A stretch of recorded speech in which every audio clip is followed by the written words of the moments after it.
Bonjour, je vous propose aujourd'hui le 5e chapitre du cours Politique et société sous le Consulat et l'Empire. Il sera consacré à la population française. Nous allons donc examiner comment celle-ci évolue entre 1800 et 1815 en matière de natalité, de mortalité, de comportement vis-à-vis de la vie, et nous nous intéresserons aussi à la perception de la mort. Je vous propose donc 3 parties qui vont rythmer cette séquence. La première sera consacrée à l'évolution de la population, la seconde à mortalité et lutte contre la mort, et la troisième intitulée La perception de la mort. La France de 1790 comptait environ 28 millions d'habitants. C'est alors le pays le plus peuplé en Europe si l'on met de côté la Russie, et c'est d'ailleurs une des raisons qui explique que la France ait pu mobiliser autant de forces dans les guerres de la Révolution et de l'Empire. Cette population atteindra un peu plus de 30 millions d'habitants en 1811, 44 millions si on ajoute à la France hexagonale les départements annexés, les départements réunis de Belgique, de Rhénanie, de Hollande également et d'Italie. Nous nous consacrerons essentiellement cependant à la population française dans le cadre de la France hexagonale, puisque c'est sur cette population que nous disposons des plus fortes indications, des plus fortes tendances.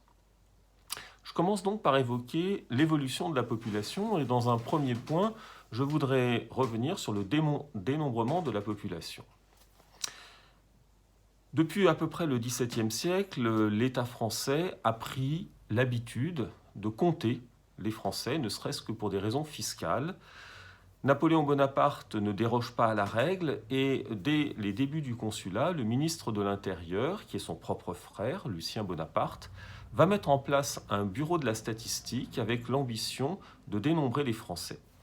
On le fait de façon un peu artisanale en 1800, ce qui va donner naissance au premier recensement de 1801, qui ne comptabilise que les Français d'après des indications données par les maires, sans référence nominale aux uns et aux autres.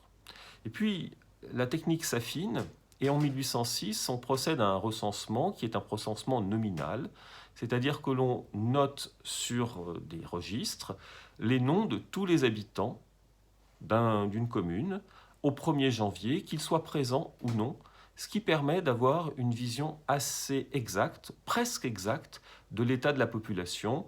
Les démographes, par la suite, ont un peu affiné les résultats, mais finalement, dès 1806, on sait à peu près combien de Français se trouvent dans le pays. Et puis, tous les 5 ans, ces recensements vont avoir lieu, donc le suivant, sous l'Empire, aura lieu en 1811. Que nous donnent comme résultat ces recensements ? Eh bien, après donc correction, on sait qu'en 1801, la population française était de 29 360 000 habitants. Cette population s'établit à 29 650 000 en 1806 et à 30 270 000 en 1811. Il y a donc eu une évolution, un gain de près de 900 000 habitants en France entre 1801 et 1810, soit une croissance qui est d'à peu près 1% dans la première séquence entre 1801 et 1806 et de 2% entre 1806 et 1811. C'est une croissance qui est essentiellement due à la croissance naturelle, nous allons y revenir, c'est-à-dire à la différence entre la natalité et la mortalité. J'annonce d'emblée, mais j'y reviendrai un peu plus longuement dans un instant, que si la natalité baisse, la mortalité baisse encore plus, et c'est ce qui explique cette différence, cette croissance, donc, qui est due essentiellement à une lutte contre la mort. Nous allons, dans un second temps, en arriver donc au fléchissement de la natalité. Le taux de natalité, c'est-à-dire la proportion de naissances pour 1000 habitants, s'établissait à 37 pour 1000, donc 37 naissances pour 1000 habitants, dans les années 1780, c'est-à-dire une assez forte natalité, moins que dans les pays où elle est la plus importante. Je pense par exemple à la Russie, on peut atteindre des taux à l'époque de 50 pour 1000, mais c'est déjà une natalité forte. Ce taux de natalité va diminuer, Il est en effet, dès 1792, de 34,5 pour 1000. Et entre 1806 et 1811, il s'établit à un peu moins de 32 pour 1000, c'est-à-dire qu'on a perdu 5 points en une vingtaine d'années. Comment s'explique cette baisse? Elle s'explique par ce que j'appellerais une sorte de révolution sexuelle qui s'est produite au moment de la Révolution et de l'Empire. Et c'est dû en fait essentiellement à la moins grande emprise de l'Église catholique sur la société française. L'Église catholique prescrit en effet, et elle est dominante dans le pays, prescrit que toute relation sexuelle doit pouvoir conduire à une naissance. Or, l'Église catholique n'a plus le même poids à partir de 1790 que celui qu'elle avait sous l'Ancien Régime. Le clergé a perdu de son autorité en lien avec la déchristianisation, avec toutes les mesures qui ont été prises pendant la Révolution. Un certain nombre de paroisses n'ont plus de prêtres. Et les Français ont pris l'habitude finalement de se dégager de ces contraintes et d'abandonner donc l'idée qu'une relation sexuelle devait conduire à une naissance. Autrement dit, ils commencent à pratiquer assez largement le contrôle des naissances, comme déjà cela se faisait dans les classes aisées de la société, l'aristocratie dès le début du XVIIIe siècle, la bourgeoisie à partir des années 1750 avait commencé à pratiquer ce contrôle des naissances, qui est pratiqué essentiellement à travers le coït interrompu et qui se diffuse progressivement dans les couches populaires et en particulier dans la paysannerie, et bien évidemment avec des variations selon les régions. L'abandon du droit d'aînesse au début de la Révolution, confirmé par le Code civil en 1804, a aussi un effet similaire, puisque dans certaines régions où le droit d'aînesse existait, dès lors qu'un garçon est né, on va se mettre à pratiquer ce contrôle des naissances et donc à favoriser une baisse de la natalité. Dans d'autres régions, par ailleurs très catholiques, comme la Bretagne par exemple, on ne verra pas ce type de phénomène parce qu'on avait déjà l'habitude de pratiquer le partage de l'héritage. L'autre élément de cette révolution sexuelle, c'est évidemment l'armée, qui va mobiliser entre 1800 et 1815 plus de 2 500 000 jeunes gens, certains recrutés à l'époque de la Révolution, d'autres à partir de 1800, environ 2 millions entre 1800 et 1815. Ce sont des hommes qui ont une vingtaine d'années lorsqu'ils entrent à l'armée, mais qui vont finalement avoir une relation à la sexualité très différente de celle qu'ils pouvaient avoir dans leur village d'origine, où du fait des obligations liées à la prescription religieuse, on se mariait tardivement et en principe, on n'avait pas de relation sexuelle avant le mariage.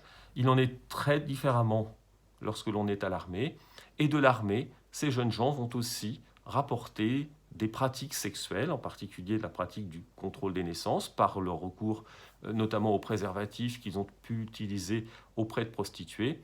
Ce qui fait que par la suite, alors ça n'est pas immédiatement visible, mais par la suite, cette manière de contrôler les naissances va s'enraciner et l'ensemble du XIXe siècle vivra sur ce modèle. C'est ce qui explique du reste la baisse constante de la natalité en France, alors que dans les autres pays européens, cette natalité continue à progresser.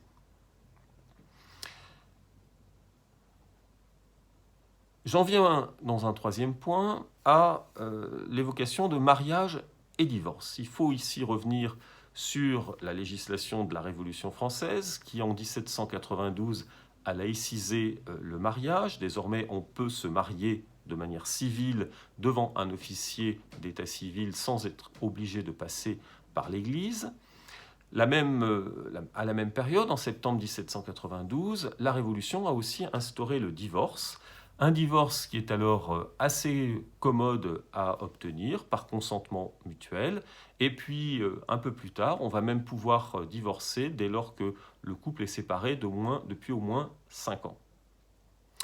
Ces dispositions, cette législation, elle est toujours valable à l'époque du Consulat, Et on note finalement dans ces années un nombre non négligeable de divorces. Dans une ville comme Lyon, par exemple, entre 1792 et 1804, on a compté presque 1 millier de divorces. C'est à peu près une proportion équivalente dans une ville comme Rouen.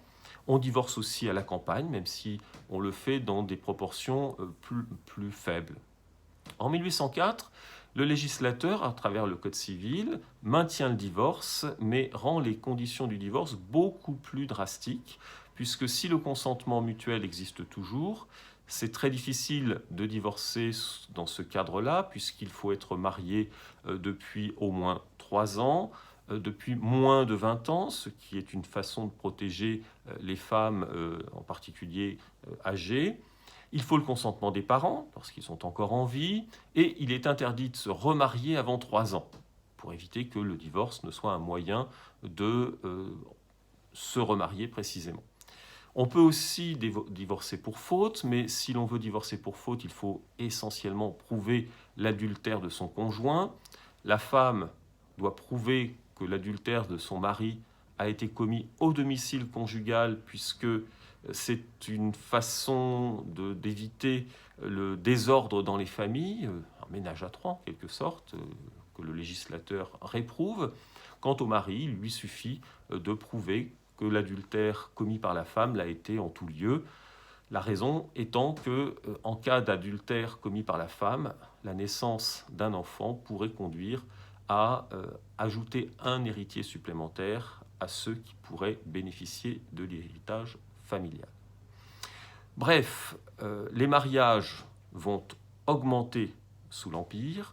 On passe d'un peu moins de 200 000 mariages par an au début de la période à un pic de plus de 300 000, et même près de 400 000, 387 000 mariages en 1813.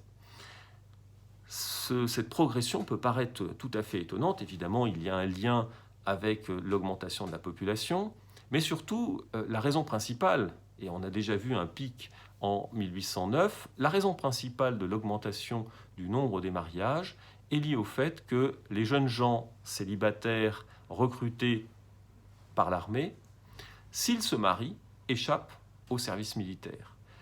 Et si on comprend que finalement, en cherchant une femme, on ne part pas à l'armée, on comprend pourquoi il y a eu autant de mariages à la fin de la période, surtout en 1813, après l'hécatombe de la campagne de Russie, qui a dissuadé un certain nombre de jeunes gens de se marier. Naturellement, il y a pénurie d'épouses, et un certain nombre de ces jeunes garçons de 20, 21 ans vont épouser des femmes beaucoup plus âgées, parfois même des femmes qui ont dépassé les 70 ans, et l'historien est toujours intéressé, amusé de voir dans les archives que certains de ces couples ont cherché à faire annuler le mariage après la chute de Napoléon, en expliquant que c'était un mariage quasiment politique pour résister à l'empereur et pour éviter de partir à l'armée.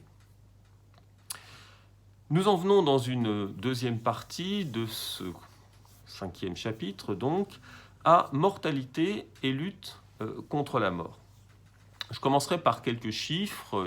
Il est nécessaire d'en venir à ces statistiques pour comprendre cette évolution. La baisse de la mortalité, elle est perceptible dans les indices. On calcule là aussi la mortalité pour 1000 habitants.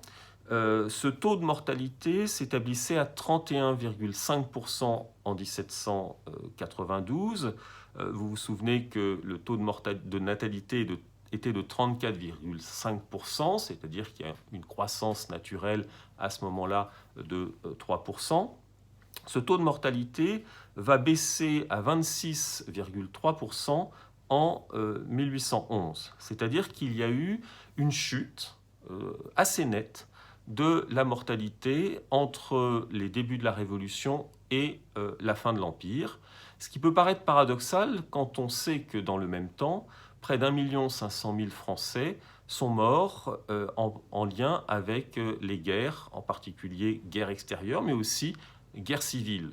Autrement dit, la surmortalité liée à ces guerres n'a pas entravé un mouvement de long terme qui est un mouvement de déclin de la mortalité. Ce déclin de la mortalité, il est essentiellement dû à la lutte contre la mortalité infantile, c'est-à-dire la mortalité des enfants de 0 à 1 an, qui est extrêmement forte avant la Révolution. On dénombre en principe, évidemment selon les régions, mais on peut avoir jusqu'à 600 enfants sur 1000 qui meurent avant l'âge d'1 an. Et quand on regarde du reste les registres d'état civil, on est frappé par cette surmortalité qui concerne l'ensemble des milieux et peut-être encore plus les milieux urbains.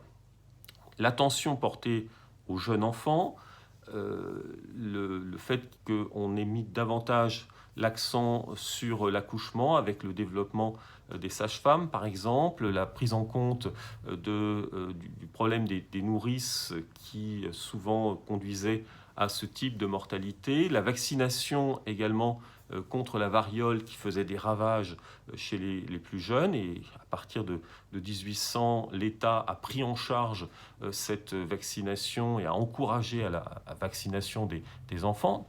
Napoléon lui-même donne l'exemple puisque le roi de Rome en 1811 sera presque immédiatement vacciné. Tous ces éléments expliquent la baisse de la mortalité infantile. Mais la mortalité, plus généralement, baisse aussi parce que, nous allons le voir dans un instant, il y a une prise en compte médicale plus grande dans la société française du temps. Je voudrais dire un mot sur, et ce sera mon second point de cette deuxième partie, l'impact des guerres. On a beaucoup discuté sur le chiffre des morts liés aux guerres de la période napoléonienne, comme d'ailleurs aux guerres de la Révolution. J'ai cité le chiffre global d'1 500 000. À la chute de l'Empire, après 1815, on a annoncé le chiffre d'1 700 000 morts pour l'ensemble de la période napoléonienne. Chiffre très important, repris par un certain nombre d'historiens. Plus récemment, disons il y a une cinquantaine d'années, des historiens, démographes, je pense notamment à Jacques Houdaille, ont repris le dossier et à partir d'études très précises, de sondages sur les régiments, les différents régiments de l'armée napoléonienne, sont arrivés à la conclusion que si l'on s'en tient à la période propre du consulat et de l'Empire, le total des pertes, des morts, s'établirait autour de 750 à 800 000 hommes, ce qui est déjà beaucoup.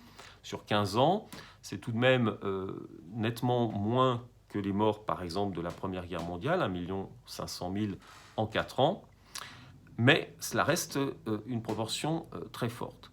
Ces 750 à 800 000 hommes meurent du reste peu sur le champ de bataille. On estime que 10% des morts le sont sur le champ de bataille. Ils meurent essentiellement des suites de leurs blessures, c'est-à-dire à l'hôpital le plus souvent, ou alors de maladies. Les épidémies, l'épidémie du typhus de 1813 est à cet égard un très bon exemple, ravagent les rangs des soldats français. Et donc la mortalité est aussi liée à cela. Ces décès sont en général annoncés aux familles, parfois même tardivement, et seront en principe inscrits sur les registres d'état civil des communes des individus concernés. Quand on regarde néanmoins ces registres d'état civil, on s'aperçoit que beaucoup de décès n'ont pas été transcrits, et cela va poser d'ailleurs d'infinis problèmes par la suite, qu'illustre parfaitement le roman de Balzac, Le colonel Chabert, c'est-à-dire qu'un certain nombre de soldats portés disparus ne sont pas nécessairement morts, ils ont pu aussi disparaître dans la nature, s'installer ailleurs, et parfois réapparaître de nombreuses années après, parce qu'ils sont revenus de camps de prisonniers ou parce qu'ils ont décidé finalement de rentrer chez eux. Les pertes militaires donc, vont avoir un impact peut-être pas immédiat, encore que ces jeunes gens de 20 à 30 ans qui meurent, ce sont autant d'hommes qui ne se marieront pas et donc n'auront pas d'enfants sur le moment, d'où probablement aussi un effet sur la baisse de la natalité, mais cet effet est aussi un effet à moyen terme, puisque 20 ans plus tard, les enfants qu'ils n'ont pas eus dans les années 1800-1810 n'arriveront pas à l'âge adulte, et l'une des raisons du déclin démographique de la France au XIXe siècle est aussi partiellement liée à ces pertes de l'époque révolutionnaire et impériale. Je voudrais, dans un troisième temps de cette seconde partie, évoquer les progrès de la médecine pour comprendre comment la mortalité a pu aussi diminuer indépendamment de la mortalité infantile. La médecine se réorganise au début du Consulat par notamment une loi de mars 1803 qui va réglementer les professions médicales. On vivait dans un certain flou depuis l'époque de la Révolution. Un certain nombre de médecins d'Ancien Régime ont continué à exercer, mais beaucoup d'individus se proclamant médecins sans en avoir les titres ont obligé le législateur à réformer la profession et à organiser ses études de médecine.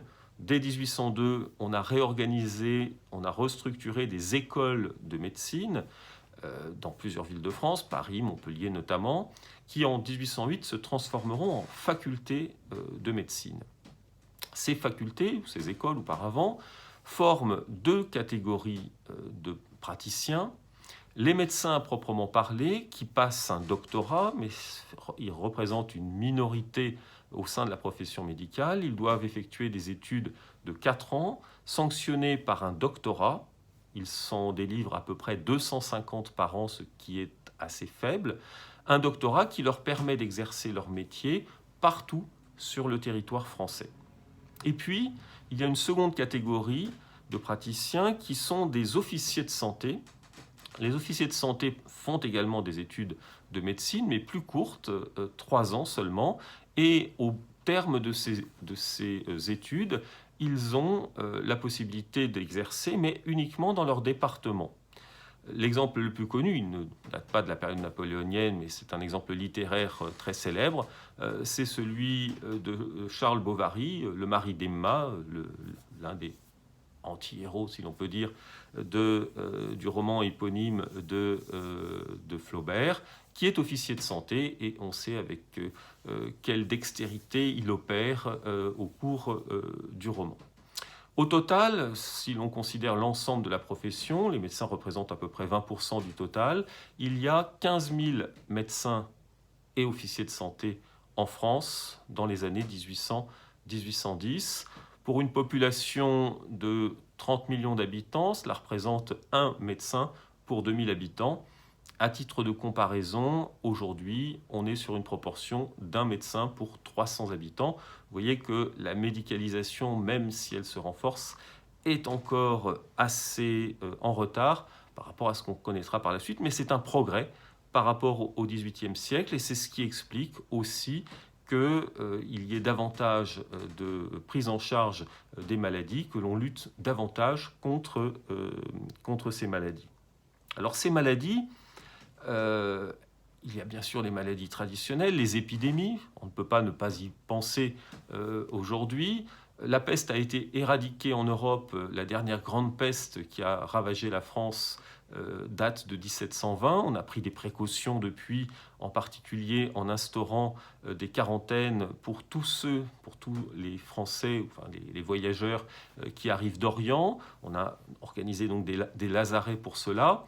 On sait, l'exemple est bien connu, que lorsque Bonaparte rentre d'Égypte en 1799, il s'est soustrait à cette obligation de pratiquer cette quarantaine. Alors peut-être qu'il a considéré que les quasiment 2 mois qu'il avait passés entre son départ d'Égypte fin août et son arrivée à Fréjus le 9 octobre 1799 suffisaient pour considérer qu'il n'avait pas été atteint par la peste. Quoi qu'il en soit, il s'est soustrait à cette obligation qui est néanmoins encore imposée à tous ceux qui rentrent d'Orient dans ces années-là. D'autres maladies ont été combattues. J'ai déjà évoqué pour les jeunes enfants la lutte contre la variole, qui est incessante au cours de la période. Le vaccin n'est pas obligatoire, mais il est très fortement recommandé pour les enfants. On va aussi faire des progrès dans le domaine, dans un certain nombre de domaines médicaux, grâce au développement également des hôpitaux. Des hôpitaux qui, on a évoqué les médecins, sont très souvent encadrés par des religieuses. Là encore, Napoléon, qui n'avait pas prévu la réorganisation des congrégations religieuses dans le cadre du Concordat de 1801, va favoriser le développement des congrégations hospitalières. Je pense par exemple aux filles de la sagesse, qui auront plus de maisons à la fin de l'Empire qu'elles n'en avaient sous l'Ancien Régime et qui vont encadrer une partie des hôpitaux en fournissant le personnel, en quelque sorte, des infirmières pour ces hôpitaux. Il y a donc une réalité de l'essor de la médecine dans les années du Consulat et de l'Empire, pour la société civile et pour l'armée aussi, puisque je ne l'ai pas encore dit, mais il y a aussi l'organisation d'hôpitaux de campagne, d'hôpitaux à l'arrière, qui vont également prendre en charge, même si ce n'est pas toujours avec une très grande efficacité, les soldats blessés ou malades.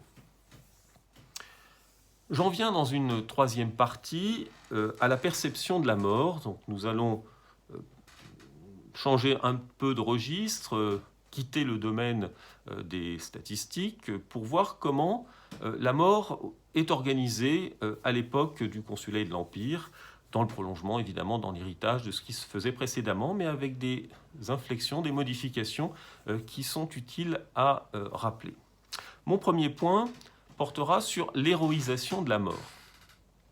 La mort est omniprésente depuis l'époque de la Révolution. Tous les Français ont en mémoire la terreur qui s'est abattue sur la société française, et le symbole de la terreur reste la guillotine. Mais ils ont aussi en mémoire la manière dont la Révolution française a mis en place une sorte de culte des morts, à travers en particulier la transformation de l'église Sainte-Geneviève en panthéon dédié aux grands hommes, où l'on va faire rentrer, par exemple, Mirabeau dès les débuts de la Révolution, ou encore les philosophes des Lumières comme Voltaire ou Rousseau. Révolution qui va aussi mettre en scène la mort de Marat. Bref, il y a une antériorité dans ce culte des morts dont s'inspire Napoléon Bonaparte dès sa prise de pouvoir, conscient aussi, et on y reviendra, que la Révolution a, comme le dit dans un de ses livres Michel Vauvel, contribué à un désordre des funérailles dans cette période de la Révolution. Napoléon Bonaparte, dès son arrivée au pouvoir, donc, prend des mesures, par exemple pour transférer aux Invalides la dépouille de Turenne, donc le grand chef de guerre de l'époque de Louis XIV, dans une volonté de mettre en avant une figure de militaire, mais aussi une figure de pacificateur sur le terrain religieux au moment où il va s'engager, ce n'est pas encore le cas, mais il y pense déjà, dans la réconciliation entre les églises constitutionnelles et réfractaires. Et puis, viendra après Marengo, donc 14 juin 1800, l'héroïsation de la figure de Desaix, général tué sur le champ de bataille, qui fait l'objet d'un véritable culte au travers de représentations, de statues, de colonnes qui lui sont dédiées. Toute la période napoléonienne verra ainsi les grandes figures du régime honorées. Dès 1806, Napoléon restitue l'église Sainte-Geneviève au culte. Donc, le Panthéon redevient une église, tout en conservant sa dimension de culte aux grands hommes, à travers, en 1806, les serviteurs de l'État, qu'ils soient civils ou militaires, en particulier les ministres qui meurent en charge, je pense par exemple à Portalis, ministre des cultes, ou à Crettet, ministre de l'Intérieur. Ils sont inhumés au Panthéon, mais ce sera aussi le cas de personnalités militaires, par exemple le maréchal Lannes qui a été blessé mortellement à Essling en 1809, et ramenés triomphalement l'année suivante depuis Strasbourg jusqu'à Paris et inhumés au Panthéon. Pourquoi cette héroïsation de la mort, et en particulier des morts militaires? C'est une manière de faire passer un message, en particulier à destination des jeunes soldats qui s'enrôlent, en leur expliquant que finalement combattre et donc risquer la mort, ce n'est pas risquer simplement de perdre la vie, mais c'est avoir une chance d'atteindre à une sorte de gloire que partagent l'ensemble des défunts, des soldats morts sur le champ de bataille. Et quand on lit toute la littérature militaire, en particulier due à Napoléon Bonaparte, on s'aperçoit que c'est une dimension qui est très importante et qui permet de convaincre les jeunes soldats d'aller au combat, de risquer à tout moment de perdre la vie. Deuxième point de cette troisième partie, la révolution des cimetières. Cette révolution des cimetières avait été engagée par Louis XVI dans les années 1780, lorsqu'il avait commencé à mettre en place un déplacement des cimetières, des centres-villes, vers la périphérie. La plupart du temps, jusqu'alors, les cimetières étaient situés près des églises, et on avait considéré, dans un souci hygiéniste, que cette proximité entre les morts et les vivants pouvait avoir des conséquences sur l'état de santé des vivants qui respiraient les miasmes, comme on dit à l'époque, émanant des cadavres des défunts. Napoléon va prendre en charge cette question et il va imposer le transfert des cimetières en dehors des villes, avec toute une série de mesures extrêmement précises. On va en général donc les situer à l'est des villes. Nous sommes dans un pays qui est situé, j'allais dire, à proximité des vents atlantiques, et donc les vents sont des vents d'ouest. Et donc on considère que placer le cimetière à l'est, ce sera le cas le plus symbolique, le plus important d'entre eux à Paris, c'est le Père-Lachaise. Situer les cimetières à l'est, c'est un moyen de ne pas les mettre sous le vent. On va aussi donc favoriser le développement des murs autour des cimetières. Ils sont ainsi encadrés et ces cimetières, à l'image du Père-Lachaise, deviennent des lieux de promenade, des lieux aussi où l'on rend un culte aux morts. À l'origine, il avait été prévu que les cimetières accueillent les morts pour 5 ans, avec la possibilité de concession perpétuelle, mais qui aurait dû rester l'exception. Et puis finalement, l'exception va devenir la règle et beaucoup de défunts vont être enterrés pour une durée très longue, pas forcément éternelle, mais pour une durée beaucoup plus longue que ce qui n'était prévu initialement. Les cimetières nous renvoient aussi, et c'est ce que je vais évoquer dans un troisième point, à l'organisation des funérailles. Cette organisation des funérailles, elle est prise en charge par les pompes funèbres qui, en fait, sont très liées à l'Église catholique qui, d'une certaine façon, obtient, à partir de 1806, une sorte de monopole sur l'enterrement, sans nécessairement remettre en question le principe de l'égalité entre les religions, encore que dans le cadre des enterrements, on s'aperçoit que ce principe d'égalité est souvent mis à mal. Dans les cimetières, on est alors dans la configuration suivante. Il y a l'essentiel du cimetière consacré aux tombes des catholiques, et puis il y a des quartiers non catholiques où pourront être enterrés les protestants, les juifs et tous ceux qui ne se reconnaissent pas dans la religion catholique ou que l'Église catholique n'a pas reconnu comme un des siens. On pense par exemple à des acteurs ou des actrices qui sont encore considérés à l'époque comme ne relevant pas du giron de l'Église et donc seront enterrés sans le secours de la religion. Alors, pour ce qui est de ceux qui n'ont pas exprimé de choix en la matière, que leur arrive-t-il ? Eh bien, en général, ils sont enterrés dans le secteur catholique, puisque un décret de 1811 prévoit que si le défunt n'a laissé aucune instruction, c'est parmi les catholiques qu'il sera inhumé. Donc on voit l'emprise qu'a pris l'Église catholique sur l'organisation des funérailles. Il est vrai que les catholiques représentent la très grande majorité des Français à l'époque.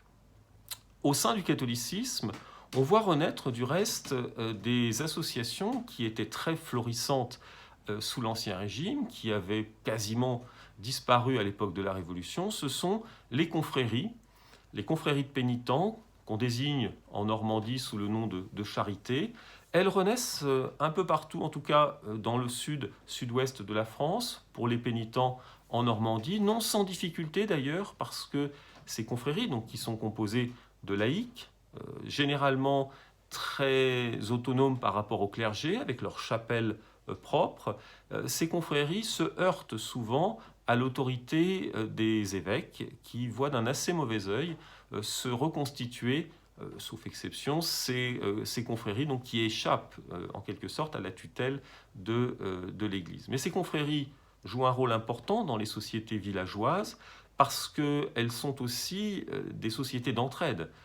Les membres, naturellement, assistent l'un des leurs lorsqu'ils décèdent en formant des cortèges de procession, en accompagnant le cercueil à la chapelle où est dite la messe en son honneur, puis au cimetière.